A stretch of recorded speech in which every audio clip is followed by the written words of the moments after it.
시편 8편 제가 마지막 한 번 더 합시다.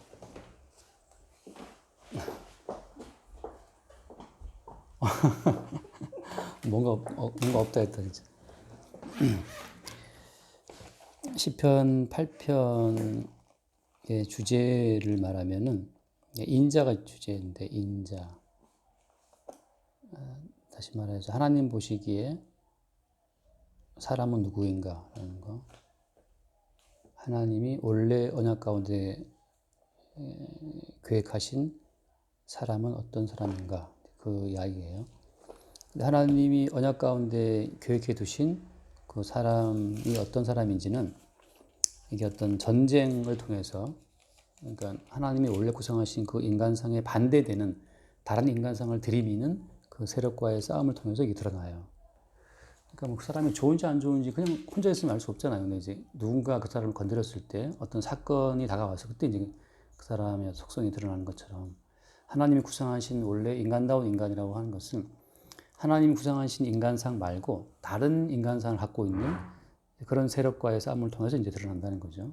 그러니까 마찬가지예요. 뭐 그 사람이 정말 통찰력이 있는 사람이냐, 그거는 어떤 이제 어떤 구체적인 사건을 만났을 때 드러나는 거잖아요.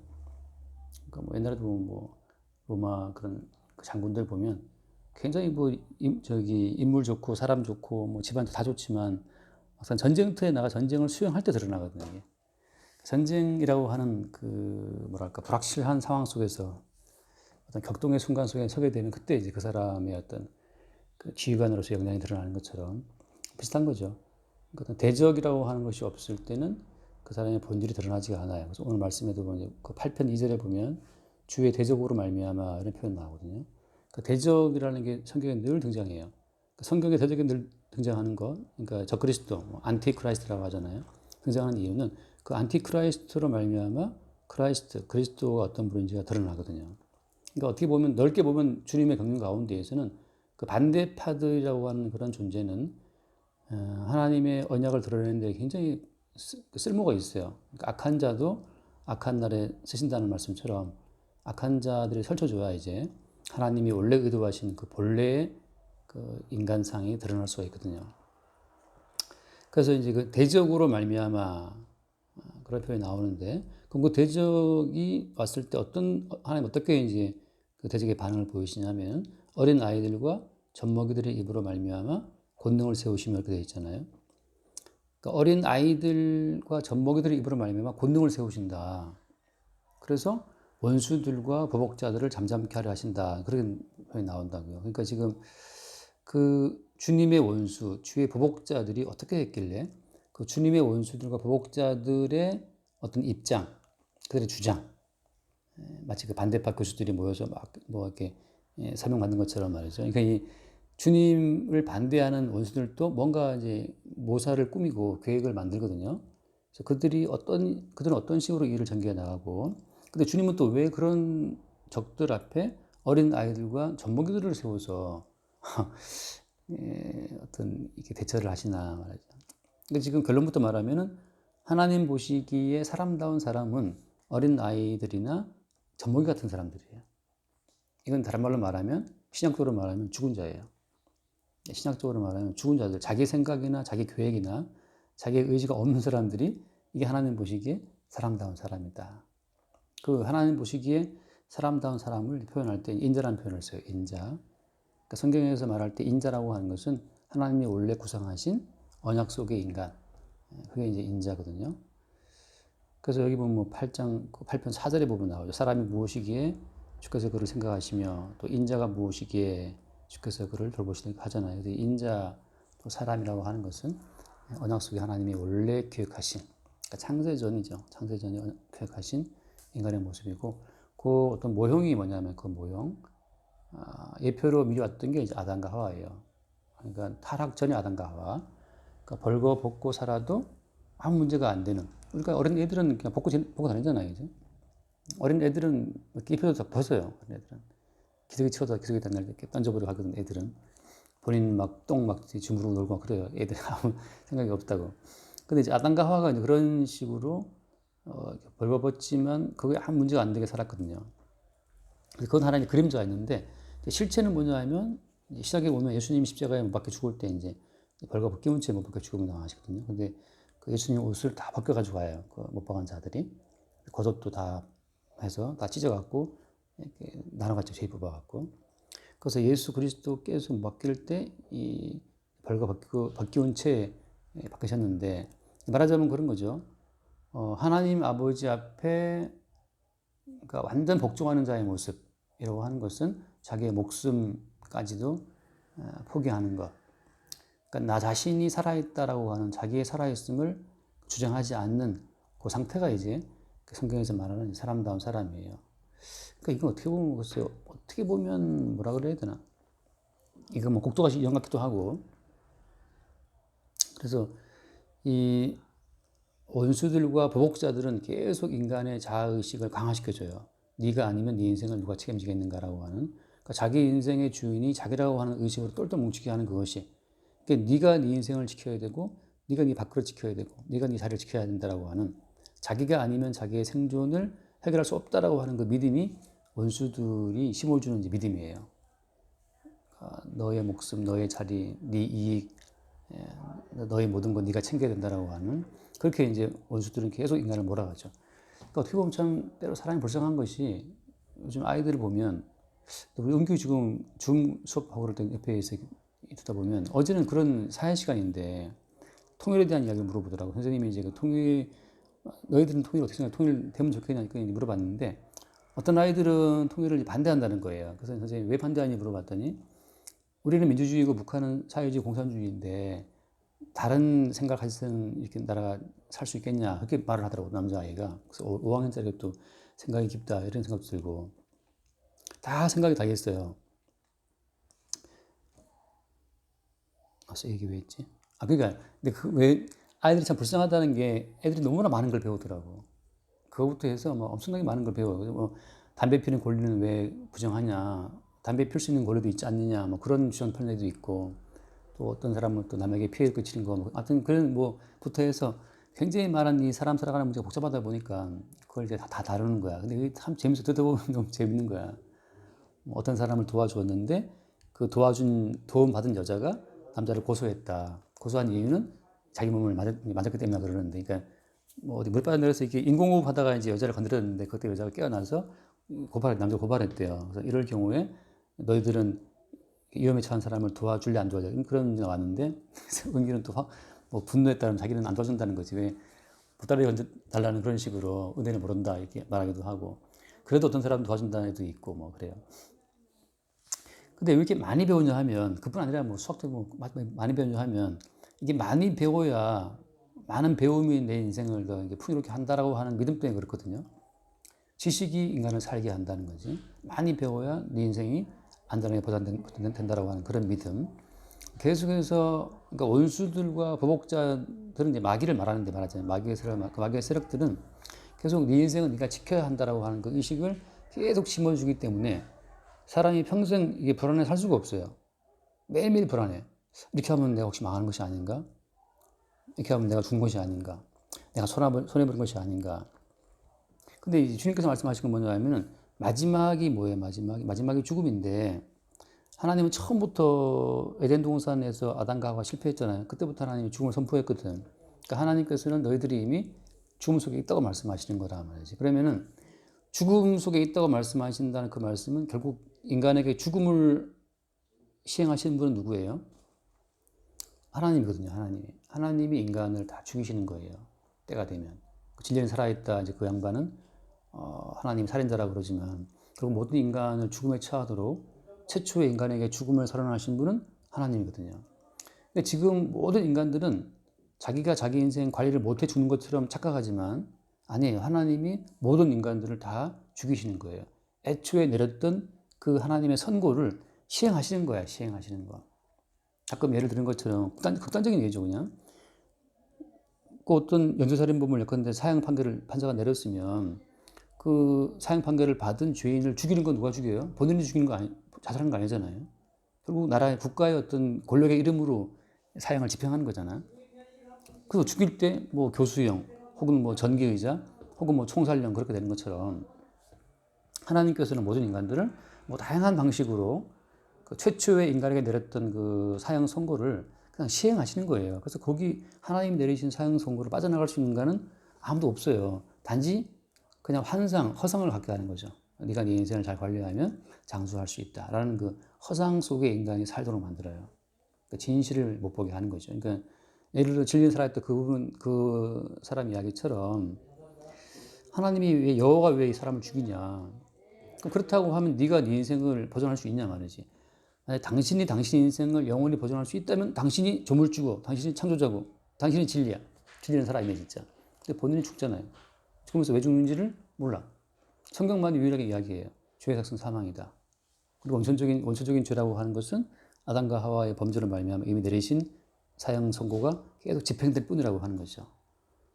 그래서 뭐 9.11 테러 때 뭐 어떻게 뭐 몇천 명이 죽고 뭐 대구 지하철 사건 때 몇백 명이 죽고 뭐 그 전부 다 세월호 때 뭐 애들이 몇백 명이 죽고 그냥 끝없이 그냥 집행되는 뭐 사형 집행이에요. 원수들은 항상 말하기를 네가 네 인생을 지켜야 한다고 말하는 것이고 인자는 뭐냐? 인자는 이미 우리가 하나님의 죽음의 심판 속에 들어있다는 것, 죽음의 선고 속에 들어있다는 것을 받아들이는 사람이 인자라고 하는 거죠. 그래서 그 하나님이 내리신 저주와 심판 그대로 받아서 그대로 어린아이처럼 죽임당하신 분이 예수님이에요. 그래서 예수님을 묘사할 때 이사야에서는 어떻게 묘사해요? 그러니까 털강자 앞에선 어린 양처럼 그런 표현을 쓰거든요.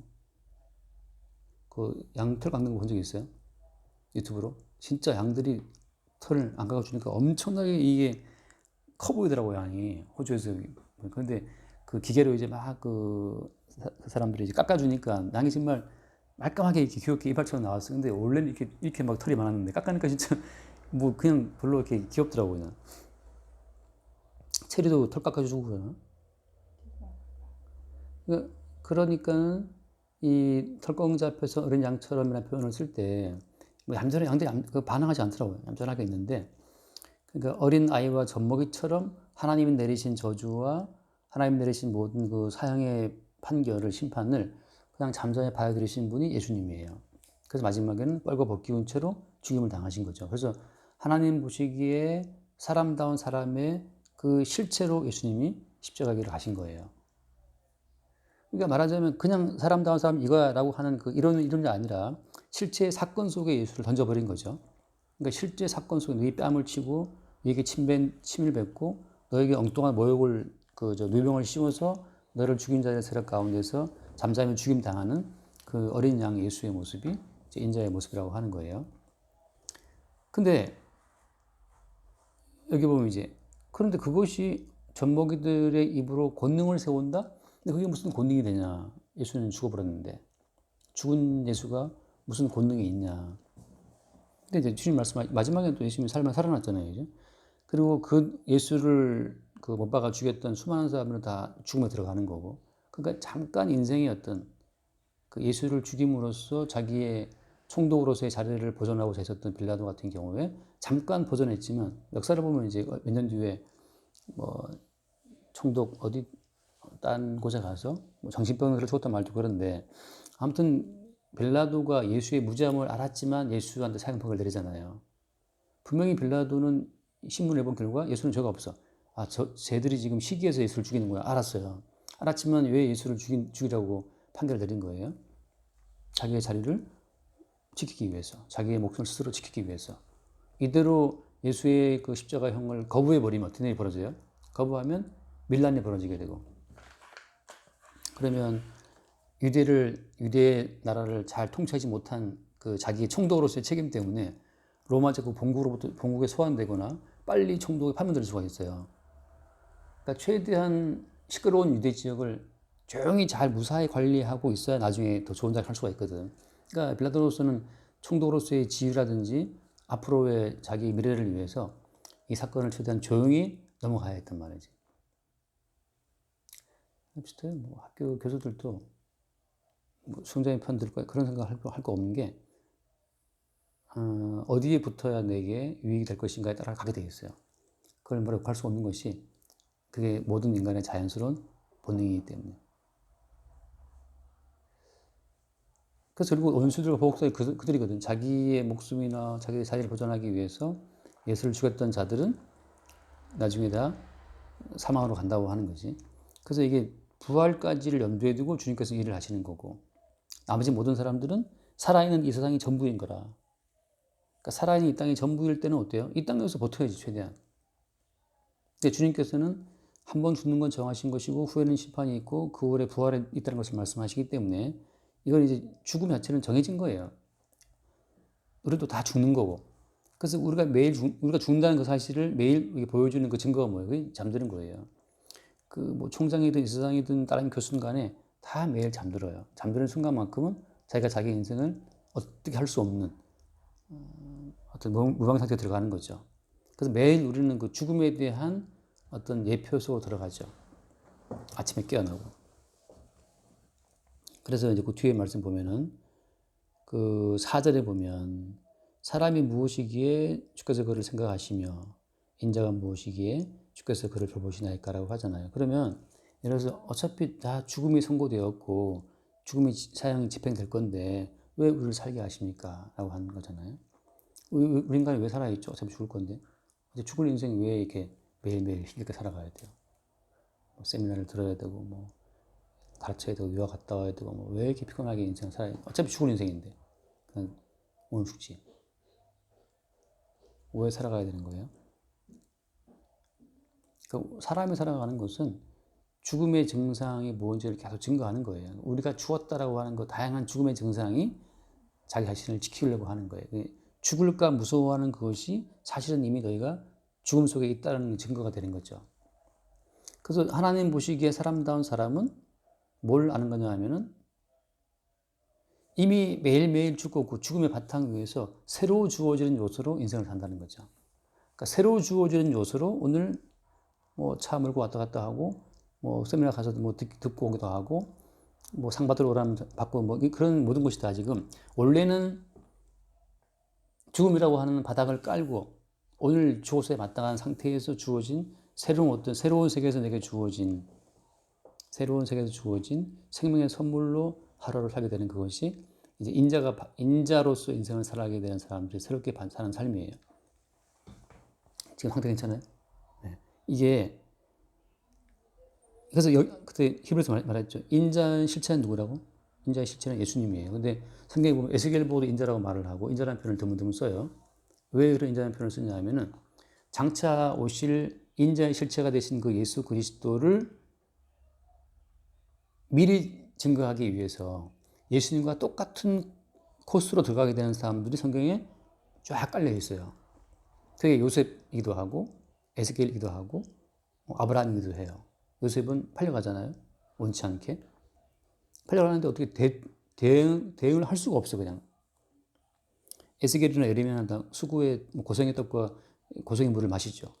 그런 모든 것들이 전부 다 뭐냐면 자기 인생을 끌고 가는 다른 어떤 그 흐름 가운데 나를 맡겨두는 상태에서 베드로에게 하신 말씀처럼 젊어서는 네 스스로 갈 길을 정하지만 나이 먹어서는 남이 네 팔을 벌리고 남이 내게 띄고 너를 원치 않는 곳 들어간다 말씀처럼 이제 인자의 영을 미리 받은 사람 입장에서는 내 인생은 내가 주도하는 것이 아니고 뭔가 내 인생을 주도하시는 분에 의해서 내 인생이 그냥 끌려가는 거구나를 안다는 거죠.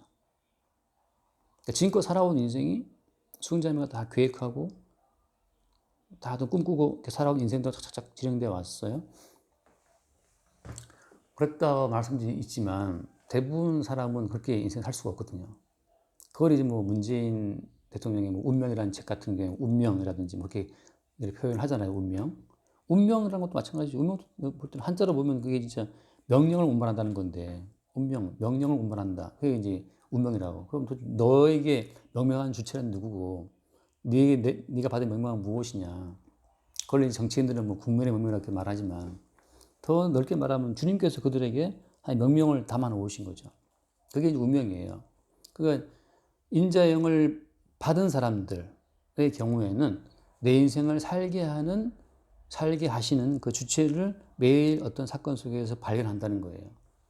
이건 내가 계획한 일이 아닌데 갑자기 뜻하지 않은 일이 닥쳐온 거예요. 그때 우리는 이렇게 내 인생을 살게 하시는 이렇게 내 인생을 살도록 명령하신 주님의 어떤 살아계심을 보게 되죠. 원수들은 말하기를 네가 네 인생을 계획하고 네가 네 인생을 책임져야 돼 말하지만 그런데 인자의 영을 받은 사람 입장에서는 이미 우리는 십자가 예수와 함께 죽은 자라는 사실. 그럼 지금 살아있는 어떤 내 인생에 대한 결정권을 누가 행사하느냐? 그 내가 아니고 죽었다가 부활하신 그분이 내게로 오셔서 내 속에서 주님의 일을 수행한다는 것으로 자기 인생을 파악한다는 거예요. 그런 점에서 성도는 자기 인생에 따로 책임을 질 것이 없어요. 왜냐하면 우리 가운데 오신 주님이 우리를 도구 삼아, 우리를 뭐랄까 하나의 이렇게 틀을 삼아서 살아가시는 거니까.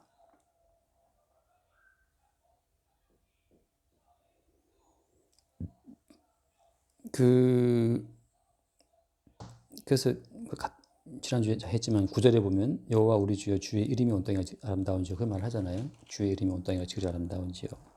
아무튼 존재는 하늘에 있지만 이름은 땅에 있다. 그런데 사실 뭐 그렇잖아요. 이름이라고 하는 것은 이순신이라는 이름은 알고 있잖아요. 지금 이순신의 존재는 지금 없잖아요. 죽었어요. 그냥 우리의 기억 속에 있는 이름이지. 근데 그래서 원래 이름이라는 것은 어떻게 보면 약간 계시적인 측면이 있어요. 존재는 사라져도 이름은 남거든요. 호랑이는 죽어서 뭐 가족을 남기고 뭐 그런 말 있는 것처럼. 근데 인간의 이름은 이름 자체가 주는 어떤 살아있는 효력이 없지만 하나님께서는 스스로 숨어 계시는 분이기 때문에 하나님 직접 인간에게 모습을 드러내잖아요. 하나님의 모습을 드러내면 우리가 다 죽어버립니다. 태양이 다가오면 우리는 다 불타버리듯이. 그래서 주님께서는 이름을 보내서 온 땅을 통치하시는데, 그래서 그 이름, 주의 이름이라고 하는 것은 시간이나 공간이나 어디에 매이지가 않아요. 그래서 베드로와 요한이 성전 미문의 안전병이를 고칠 때 그렇게 말하잖아요. 이건 주의 이름이 고친 것이다 말을 해요. 주의 이름이 고쳤다. 주의 이름이 고쳤다. 주님 고친 것이 아니고 주님 하늘에 계시고 지금도 주님은 주님의 이름으로 역사한다고. 그래서 우리는 굳이 지금 이스라엘 땅에 갈 필요도 없는 것이고 언제 어디에 있어나 성령께서 가지고 오시는 예수 그리스도의 이름으로 말미암아 구원을 받는 거죠. 그래서 지금도 주님은 주의 이름으로 역사를 하신다. 어디에나 그 이름이 통해요. 대통령은 청와대에 앉아 있지만 대통령의 이름으로 어디든지 비서를 보내서 대통령 이름으로 갖다가 말 던지면 통하는 것처럼 주님은 주의 이름으로 역사한다는 거죠. 그래서 이제 오늘 이야기의 정의는 뭐냐? 인자라는 것이 이제 핵심인데, 하나님 보시기에 사람이라고 하는 것은 자기 스스로 자기 목숨 보존해 가려고 애쓰는 게 사람이 아니고 이미 예수와 함께 십자가에서 하나님이 처음 내리신 사형 집행을 받은 자, 그리고 다시 사신 예수와 함께 살아가는 자. 더 이상 내가 아는 나는 십자가에 죽었기 때문에 내가 내 인생을 끌어가거나 책임질 필요는 없는 거죠.